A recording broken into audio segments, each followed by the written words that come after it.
Преди няколко години Илон Мъск беше доста скептичен към идеята за съществуването на извънземни. Той е предполагал, че извънземните могат да съществуват, но винаги е споделял, че все още не сме видели конкретни доказателства за извънземен живот. Но както ще научите в този видеоклип, наскоро си е променил мнението относно извънземните. Илон Мъск през 2019 година е споделил следното: може би има някакъв друг живот, но не сме виждали никакви признаци за него. Мъск е добавил, че щеше да знае за извънземен живот, ако той наистина съществуваше. Също така той е коментирал и е дал мнението си за Зона 51. За по-запознатите от вас, ако си спомняте, през 2019 година американските граждани искаха насилствено да влязат в базата, за да се уверят, че се провеждат експерименти с извънземни. Илон е нарекал всички тези истории смешни и е бил скептичен относно изявленията за нападението. А не толкова отдавна Мъск е публикувал графика, която според него напълно отрича съществуването на извънземни. На графика се вижда, че качеството на снимките на извънземните цивилизации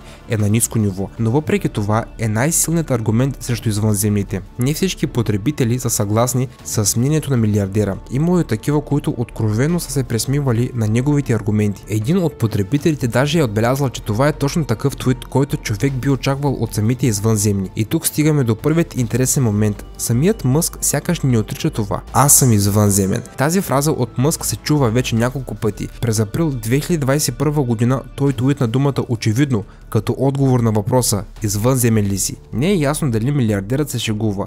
Както всички знаят, той го може доста добре или казва истината. Това също не трябва да се изключва, защото самият Мъск изглежда вярва, че извънземните може да са били на нашата планета. Например, през 2020 година Илон е твитнал, че египетските пирамиди са построени от извънземни. Милиардерът е добавил, че фараонът Рамзес II е един от извънземните, а пирамидата Хеопс в продължение на 3800 години остава най-високата конструкция, създадена от хора. Разбира се, Илон далеч не е първият човек, който вярва, че извънземни може да са построили пирамидите в Египет, но фактът, че един от фараоните е бил извънземен, това вече е малко шокиращо. И въпреки, че всички тези твърдения не изглеждат много убедителни, но някои теоретици смятат, че са верни. Например, не толкова отдавна те са предупредили, че не само Рамзес II е бил извънземен, но също и фараона Ехнатон, бащата на Тутанкамон. След изучаване на оцелелите артефакти, изобразяващи как е изглеждал Ехнатон, теоретиците са открили, че той е имал удължени очи, удължена форма на черепа, а задната част на главата е била силно издърпана назад. Освен това, на един от релефите Ехнатон се покланя на слънчев диск, който прилича на летяща чиния. Нищо чудно, че толкова много хора са повярвали на Илон. Твърдението му може да е вярно, обаче египтолозите, разбира се, не са съгласни с това.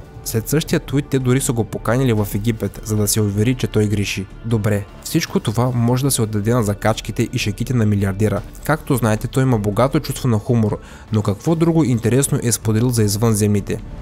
Парадокс на Ферми. Вселената е на около 14 милиона години и има невероятен брой планети. Възниква въпросът: къде са извънземните? Това е един от най-вълнуващите въпроси в момента. Мисля, че отговора може да се крие в парадокса Ферми. Точно така, Илон Мъск разсъждава за извънземните. Трябва да кажа, че парадоксът на Ферми наистина може да ни даде отговор относно това дали има извънземни или не. Или по-скоро може да обясни защо все още няма ясни и конкретни доказателства за съществуването на извънземен живот. Всъщност, концепцията за парадокс на Ферми звучи точно както е споделил Илон Мъск. Защо все още не виждаме следи от дейността на извънземни цивилизации, за които се твърди, че преди години са населявали тези територии? Има много различни интересни обяснения, които разкриват този парадокс по свой начин и изясняват защо не виждаме извънземните. Едно от тях е, че човечеството трябва да премине през голям филтър, през бариерата, която пречи на прехода към ново ниво на развитие. Смята се, че след като преодолеем тази бариера, ще можем да започнем контакт с извънземните. Самият Илон Мъск е написал в Twitter, че всички трябва да преминем през този филтър, но можем ли да го направим? В крайна сметка учените смятат, че това е почти невъзможно. Не е известно къде и кога започва този филтър и какво изобщо представлява този преход. Парадоксът на Ферми се обяснява също така и по други начини и теории. Според една от тях, представители на свръхразумна цивилизация вече са посещавали Земята в миналото и затова тя вече не им е интересна. Кой знае, може би Мъск е бил прав, когато е споделил, че извънземните са построили пирамидите. Може би през този исторически период извънземните са посетили Земята. Според втората теория, галактиката е била колонизирана отдавна. Просто ние живеем в центъра на нищото и никой не го е грижа за нас. Интересна теория, нали така? Фактът, че Америка е била колонизирана от европейците, инуитските племена в Северна Канада научават за това едва след много десетилетия. Представете си, че ние сме инуитите, извънземните са европейците, а галактиката е Америка. И теорията веднага става логична. Може би ще научим за извънземните цивилизации в нашата галактика. Има още няколко интересни обяснения за парадокса. Може би извънземните са много близо. Толкова много, че може дори да са сред нас. Точно за това и говори Илон Мъск, но истината е, че ние просто не ги виждаме и не ги възприемаме и може би никога няма да можем изобщо да ги възприемем. Представете си мравуняк в покрайнините на гора. Сега си представете, че близо до мравуняка се строи ултрамодерна магистрала с най-готината настилка, красива маркировка и високотехнологичен асфалт. Ще разберат ли мравките, че до тях се строи магистрала? Ще разберат ли изобщо какво представлява тази магистрала? Какво е това и защо е необходимо? Разбират ли технологията и намеренията на хората, които строят магистрала до тях? Разбира се, че не. Според тази теория ние сме глупави мравки, а извънземните са строители на магистралата. Може би отдавна са до нас, но никога няма да разберем това. И накрая, друго обяснение за парадокса на Ферми е, че извънземните са наясно с нашето съществуване и ни наблюдават. Илон Мъск е най-склонен към тази версия. Ако съществуват извънземни, значи те трябва да са ни наблюдавали отдавна. Това е най-вероятният вариант. Що се отнася до нас, ние все още не сме достатъчно развити и умни, за да разберем и осъзнаем това, казва милиардерът.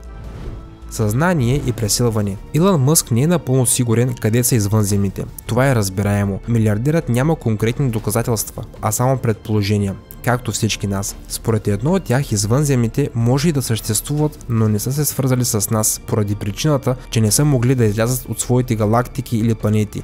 Мъск посочва важността на съзнанието. Интересно е колко еднопланетни цивилизации съществуват в космоса, като нашата, които никога не са стигнали до друга планета или са били унищожени от външни фактори. Вероятно има няколко, казва Мъск. Той вярва, че може да ни сполети подобна съдба. В същото време Илон е споделил, че може да бъдем сами във Вселената. Милиардерът вярва, че възможността за самотата на човешката раса прави разширяването на притежанията ни извън Земята изключително важно. Ето защо ние трябва да запазим светлината на съзнанието, като се превърнем в цивилизация, която е овладяла космоса и е разпространила живота на други планети. Не е известно дали сме единствената жива цивилизация в наблюдаваната Вселена в момента, но всяка вероятност, че това е така, е допълнителен стимул за разширяване на живота на други планети.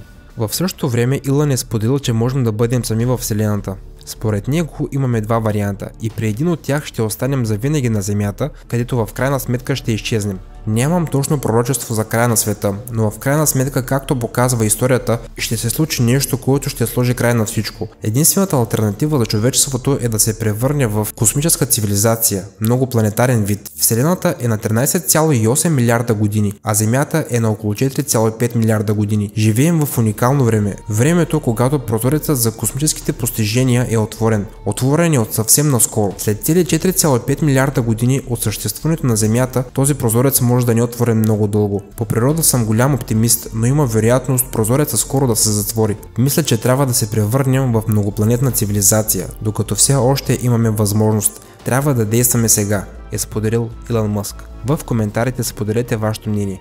Вярвате ли, че съществуват извънземни или сме сами във Вселената? Бих се радвал да видя вашето мнение. Аз бях Айхан Фая, приятели. Ако видеоклипа ви е харесал, не забравяйте един лайк, един коментар и абониране с камбанка. Именно по този начин вие ще получавате уведомления за всички мои нови видеоклипове. И не забравяйте да споделите видеоклипа в социалните мрежи. По този начин помагайте на мен и на моят канал да расте и да се развива. Очаквайте съвсем скоро много нови интересни видеоклипове. Чао, приятели, и до скоро!